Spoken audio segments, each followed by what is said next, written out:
Hello Julia. Pourquoi fait-on des attaques de panique? Alors c'est une très bonne question.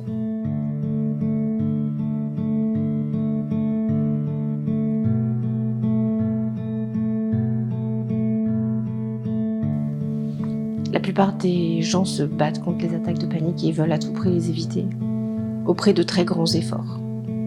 Mais finalement, c'est comme un train qui déraille, une attaque de panique. On peut plus se remettre sur les rails. Et toutes les personnes qui ont vécu des attaques de panique le savent. Une fois qu'elles sont parties en attaque de panique, il n'y a plus rien à faire.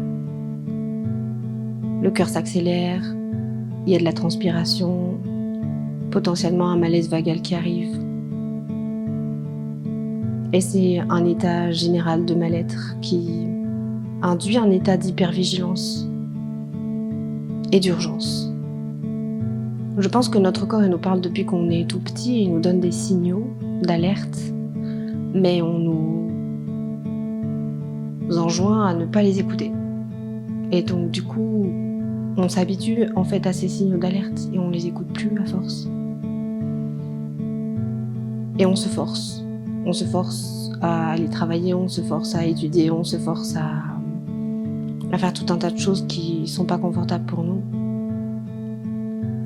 Et à force qu'à un moment donné, il y ait ce signal d'alerte qui se fasse entendre et qu'on l'écoute pas. Alors comme tout signal d'alerte, il va augmenter en puissance jusqu'à ce fameux moment de basculement où l'attaque de panique elle arrive et les gens comprennent pas pourquoi c'est là. Ils me disent pourquoi c'est là et pourquoi maintenant en fait. Et ce que j'explique, c'est qu'en fait c'est le système qui a repris les commandes en fait. Parce que l'objectif de notre cerveau reptilien dans notre boîte crânienne, c'est d'assurer notre survie. Et donc, si à chaque fois qu'on a des peurs, on les écoute pas, bah en fait, lui, il va comprendre que à chaque fois qu'il a peur et qu'il nous dit attention, protège-toi et qu'on n'écoute pas, en fait, il va comprendre qu'on se met en danger. Et dans un premier temps, il va encaisser. D'où les somatisations la plupart du temps.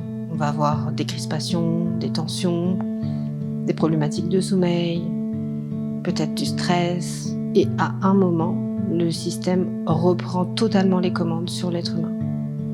Le cerveau reptilien il s'affole et le système d'alarme il devient très très fort, assourdissant. Et l'attaque de panique, une fois qu'elle est venue, en fait, elle peut se manifester à tout moment. En public, dans un lieu clos, avec des personnes avec lesquelles on n'est pas forcément à l'aise, juste pour une fatigue, ou juste parce qu'on n'a rien de prévu dans la journée en fait. Le taux d'anxiété il va augmenter de manière exponentielle et il va pas se calmer. Parce que c'est comme si le système nerveux il avait repris les commandes et il dit maintenant c'est moi qui décide. Et tu vas plus pouvoir me forcer en fait. C'est ça que ça veut dire. En fait, au lieu de lutter contre, moi je pense qu'on devrait apprendre à l'écouter. Alors, la question c'est comment est-ce qu'on sort des attaques de panique, parce que finalement c'est très handicapant au quotidien de vivre des attaques de panique.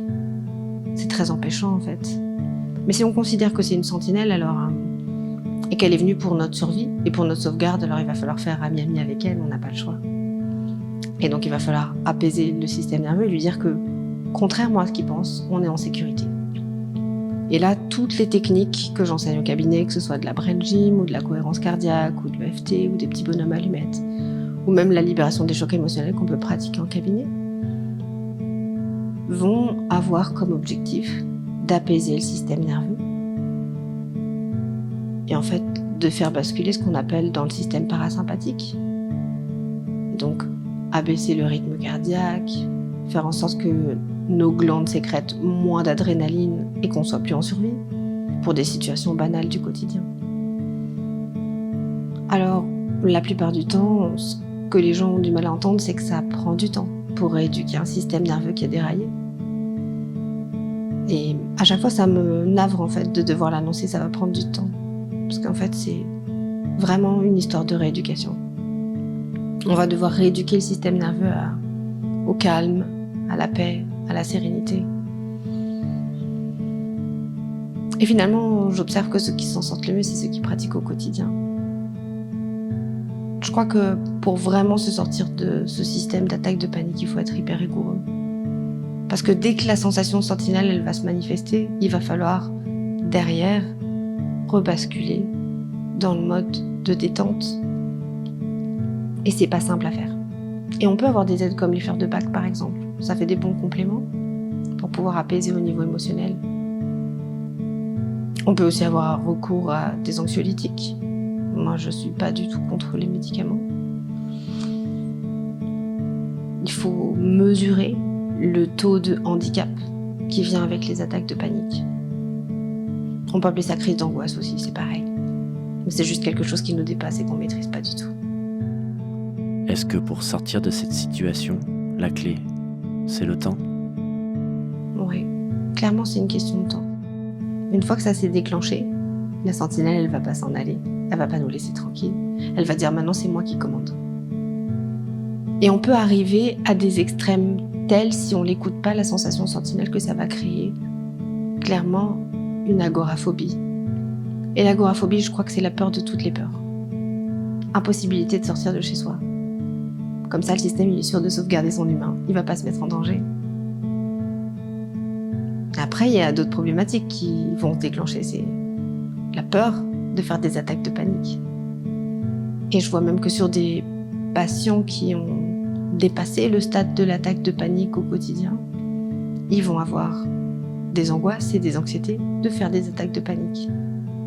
Parce que finalement, leur système il va rester encore en vigilance, longtemps après cette sortie de cet état d'alerte. Et c'est naturel. En fait, je pense que vraiment, on passe notre temps à lutter dans la vie. Et qu'on irait tous bien mieux si on acceptait, en fait. Je pense qu'on doit accepter que les attaques de panique, ça fait partie de l'apprentissage.